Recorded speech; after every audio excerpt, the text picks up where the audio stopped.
right, she is the Democratic Senator from Michigan, Senator Elissa Slotkin. He hosts Stephen A. Smith show on Sirius XM, Stephen A. Smith, and she's CNN's chief legal analyst and anchor of Laura Coates Live on CNN, Laura Coates. All right. We're going to get to the questions from the people, but you said when you sat down, you get asked about this every week about the aliens because I shouldn't have brought it back up. Yeah, as a former CIA officer, we get calls every week. You're skeptical. It's classified. It's okay. Aliens, you heard me. I'm with you. Okay, this is for you. Were you surprised by the Justice Department opening an investigation into you after you encouraged military members to disobey illegal orders? You and 5 others, right? Yeah, yes. Yes, I was surprised that after filming a 90-second video that repeated basic law, the Uniform Code of Military Justice, that the president would ask, over a dozen times for us to be investigated, arrested, and hanged. Yes. And I thought even for him that was too far, and they did his bidding. And I just thank the grand jury of just random citizens who I will never meet, who said that's ridiculous. And thank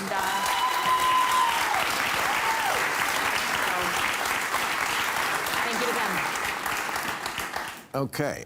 What do you make of more Democrats distancing themselves from AIPAC, that is the Israeli lobby? I think everyone who's running for president, although none of them say they are, but all the ones who are, including the 2 Jewish ones,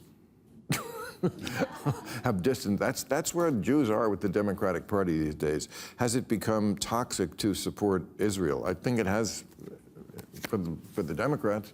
I think it has. The question is it right? It's not. Should it? I don't think it is. No, it isn't. I don't think it is. And I think that what you're having right now is a lot of people, when we saw what we saw on college campuses, what have you, and a lot of people, engaging in anti-Semitism, let's just call it what it is, that definitely becomes incredibly alarming. But I also think that there's a lot of people out there that got an issue with Benjamin Netanyahu specifically. And unfortunately, they keep castigating the entire Jewish community when they're not realizing there are an abundance of people within the Jewish community that have a problem with his leadership. And they're not differentiating between the two, and that's problematic. Well, yeah, that's part of it. I think it's a much bigger issue than that. I think when you're a Democrat and you don't take money from AIPAC, which they have forever, what you're saying is Israel is a monster country and this is dirty. It's a dirty country and this is dirty money. And that gives permission to a lot of people who are actually anti-Semitic to say, well, you know what, if a Democratic senator won't take their money, this must be a dirty country. Let's also remember as well that you've got a lot of people that felt like, they're taking this position that Trump was wrong to go after Iran or what have you, but practically every president before him complained about Iran and how Iran needed to be dealt with. But then all of a sudden he doesn't, and it's a big problem. Now, I'm not saying that he's handled it entirely correctly. Please don't get me wrong. No. Because he hasn't. But the flip side to it is that you got a lot of damn nerves to be in the face of American people saying for numerous administrations, Iran is a problem. They have to be dealt with. Iran's a problem. They have to be dealt with. And then this man deals with them, and then all of a sudden you're complaining about him now. Right. It doesn't really make sense. There's a lack of consistency. Would you take AIPAC money? So, actually, it's interesting. I mean, long before October 7th, I stopped taking AIPAC money, not because of Israel or any other issue like that, but because they were giving money to people who had been participating in January 6th. And for me... Who was giving money to? AIPAC, they give money to both Democrats and Republicans, and people who had been involved in inciting January 6th, they were giving money to. And as someone who barricaded herself in her office on January 6th, I didn't agree with that. And so back in 2022, that's when I had that kind of conversation. So long before the last couple of years.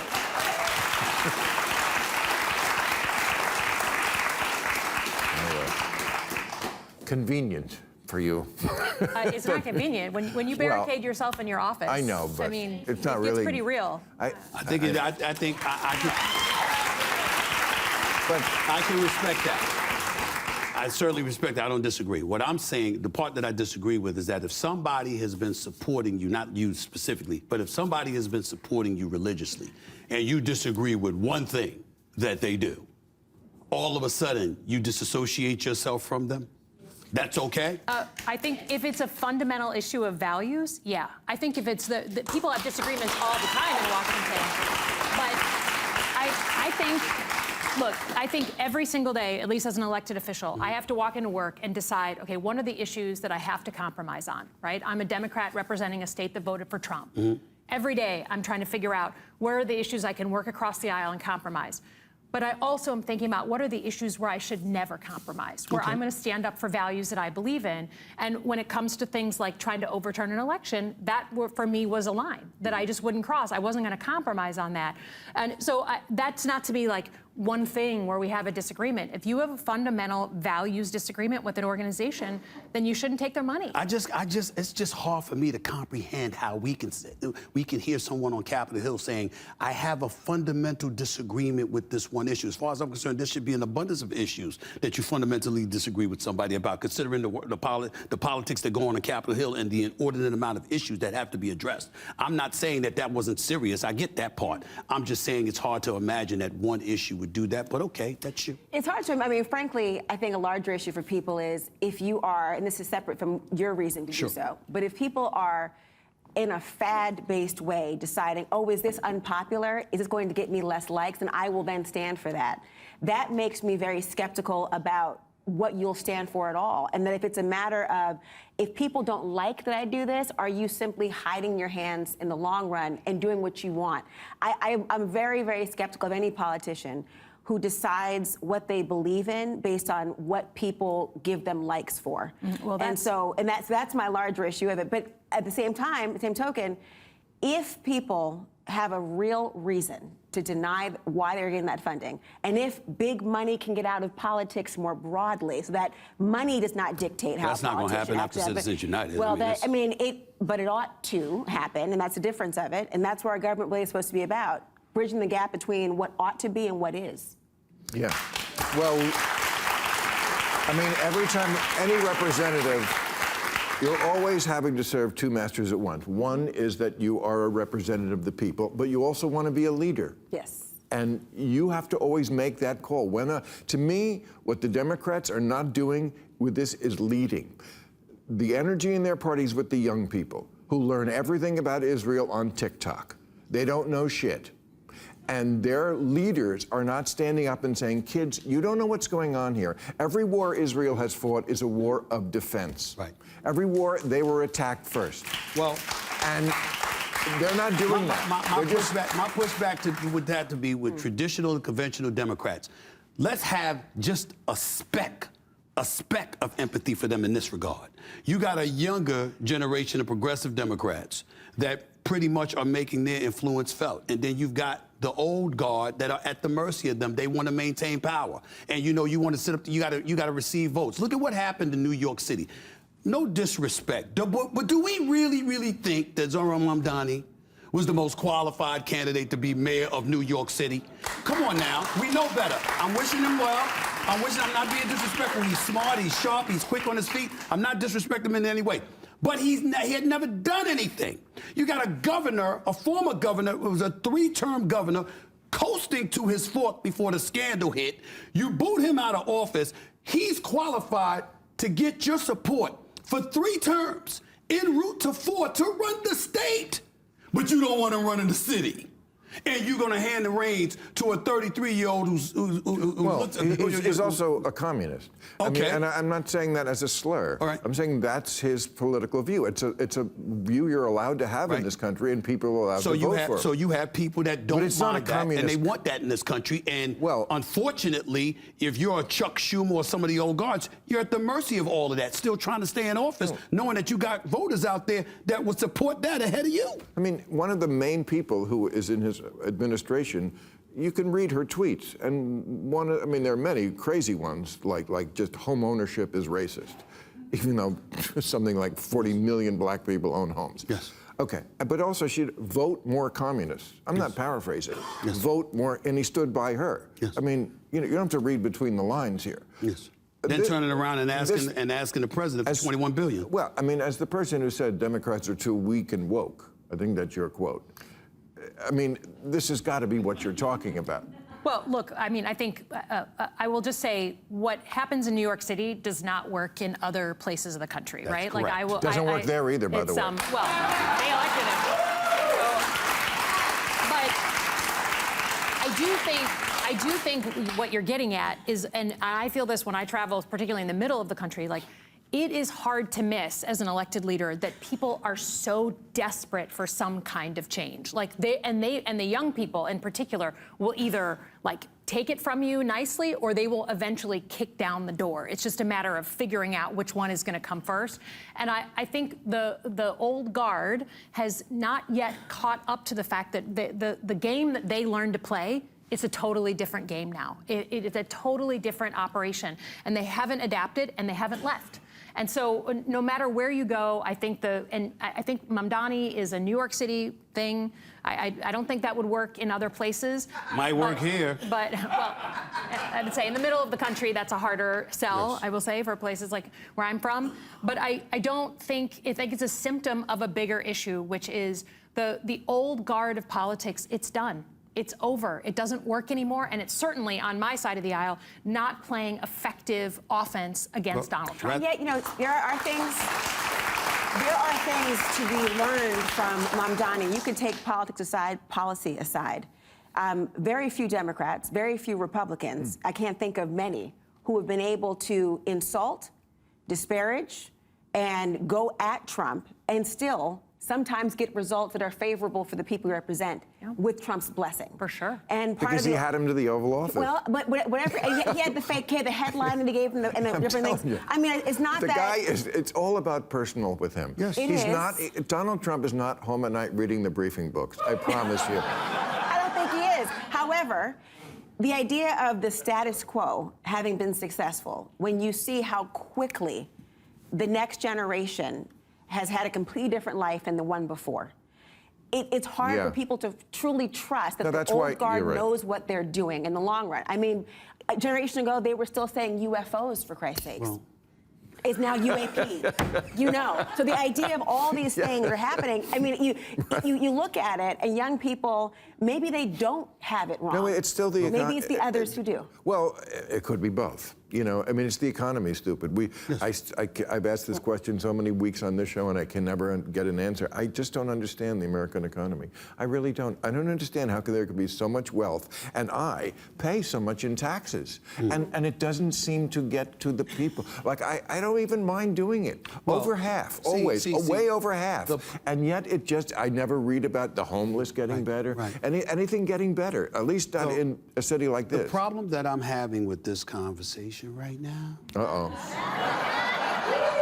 is that we're accusing the politicians of not knowing. They know. $39+ trillion in debt. Yeah. You can't pay TSA workers $1 billion over the last month, but you could spend $800 million to $2 billion a day.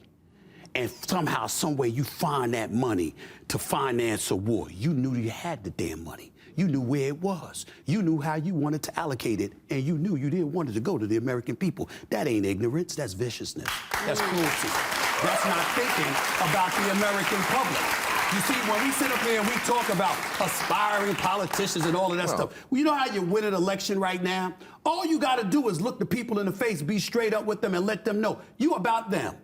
You got a shot. That's all you got to do, because you look anywhere else. Where's the leadership? Look at the Republican Party right now. It's Trump. You know what I said the other week on my show? I said, y'all do know he's leaving in 2028, right? Unless he circumvents the 22nd Amendment and runs for a third term. He's leaving. J.D. Vance, you ain't him. Don't think you are. Marco Rubio, thank God he doesn't try to be. The rest of these people fawning over him in such embarrassing fashion, you ain't gonna be him. And the Democrats, my God, please find somebody who can lead. Gavin Newsom is out here in California. Out here in California. Pulling off in his own way what I think he wants to. He's being known more for trolling Trump on his podcast or with other interviews than what he's actually doing in the state of California. They think that's leadership, because they don't have it. They know what they're doing. These politicians know. They know where the money is. They know how to get some of it, too. Because Marjorie Taylor Greene came into office. She was worth a couple of $100,000, according to the reports. How the hell you leave departing and you worth $25 million? Where'd it come from? I work every day. I make a pretty good salary. I ain't making $25 million. working on Capitol Hill with a salary that's less than $400,000, by accident, somehow, some way, lobbyists up on Capitol Hill, you vote in one way or another, making sure that you assuage their concerns and appeal to them and all of this other stuff. And in the meantime, you get paid, but the American people ain't. How do you that ain't really, an accident. How do you really that feel? ain't an accident. They know what they're doing. They know what they're doing. They just haven't been called on it. But stay tuned. Stay tuned. Okay, Announcement. there was something I wanted to argue with 5 minutes ago in there, but I can't remember what it was. Something about the war. I think, I think whether they're fighting this war or not, I think the same amount of money would be going to the people. I don't think it affects it at all. And I think, the first job of government, the reason why governments became into existence is defense. And if a country is like Iran was about to get a nuclear weapon, I don't mind spending that Neither kind of do I. money. Okay. I don't mind. I mean, you said it was vicious. No, what I'm saying is somehow, some way you found the money for that, but couldn't take it. If you can spend $200 billion a day, you can find a way to spend $1 billion in a month, so TSA workers aren't getting aren't missing checks. He could have done it 5 weeks ago. That's what I'm saying. That's what I'm saying is cool. Not funding the war. That's what I was saying to you. Everything is a hostage situation. Yes. They could have done it, but no. We're going to hold this hostage, and right. You're right. The people are the ones who pay. That's right. But I mean, you mentioned our governor. He used the words culturally. What was it? Culturally normal. He said the party needs to get more culturally normal. He needs to get more culturally normal.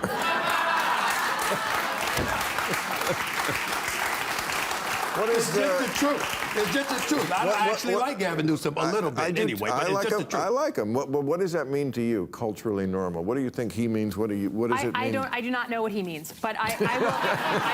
But I will tell you, I mean, that, again, I come from Michigan, where like, the average person just is a very pragmatic, like, put your head down and wants shit to work. Right. That is it. And so I will be honest, we made hats at the end of my last campaign. They just said, Team Normal. I don't give a shit if you're a Republican or Democrat and independent. Just like live in the zone of practicality. And the far right and the far left live in a different universe. They really and it does do. not represent that middle. And so to me, I don't know what he meant. No. But I think the average person understands that, like, sometimes you just take the simple way out, and everyone can agree. Somebody, 45%, they're saying 45% of folks in America, whether they vote Democrat or Republican, they're really independents, about 45%, which means that you're going to have a chunk of the American population that's going to influence these upcoming elections. And I'm looking forward to it because it needs to be influenced. As far as I'm concerned, not you, not talking about you, but most folks on Capitol Hill, it just needs to be purged. Well, they need to go. And as long as they're being actual policymakers and not just provocateurs. Yes. Because provocateurs are not people you should trust with any policy decisions. Right. If the whole goal of somebody is just to be visible, just to be viral, then you are going to be vicious in the long run. Right. But if your goal is actually to do something about the problems in a way that actually involves compromise, involves forward thinking, and also the sustainability of that decision in the long run, then that is somebody you should have in office. We have a lot of people who are on campaigns who are just thinking, you know what I'm going to do? I'm going to try to emulate Stephen A. Smith. I'm going to try. They can't pull that off. They can't. Right. But they're going to say, I'm going to try. I'm going to try. And I'm going to say, I'm going to do his advice. I'm going to look at a camera and I'm going to tell you that I'm for you. But in reality, they are provocateurs who are for themselves. And we have to be more discerning as a voting people to know the difference. Laura, here's the deal. The problem with that is that I'm not saying to be cruel with no purpose, and I'm not trying to say just to be a provocateur, but if you need 435 representatives, the majority of them to see your way of thinking, the majority of 100 senators to see your way of thinking, guess what? Sometimes you gotta be vicious. Sometimes you got to go on national television. You got to go on a Laura Coates show. Let me tell you what this politician did. Let me tell you how they voted. Let me tell you what they were thinking. As long as you know what you're talking about, as opposed to I'm assuming they do. Well, that's the wrong assumption. I'm saying the politicians that's actually voting on something, I'm assuming they know what they're voting on. That's a bad assumption sometimes. That's the point, right? I mean, they don't always know. That's not true. No. Man, I think you would know. Yeah, I don't know that. And I will say, I mean, I think, number one, you are right, that there are a whole group of people on both sides of the aisle who all they think about is, how do I get the clicks? That's how they decide their day. Yeah, but you're saying they don't even know what they're voting on? No. Wow. Okay, I'm new so to they this. just up on Capitol Hill, they don't know what the hell they doing. I'm new to... Yeah. Again, why are you always so surprised? Why is this shocking to you? Like, what do you think? I gotta wrap it up, but I just gotta say, I have a lot of people coming on the show because it is that season now where people are starting to, run for president, even though they won't admit it. And it just seems like you two who aren't running are just getting to me in a much more visceral way, effective way than the ones who are running. So I don't know what the answer to that is, but, think about it. All right, thank you very much.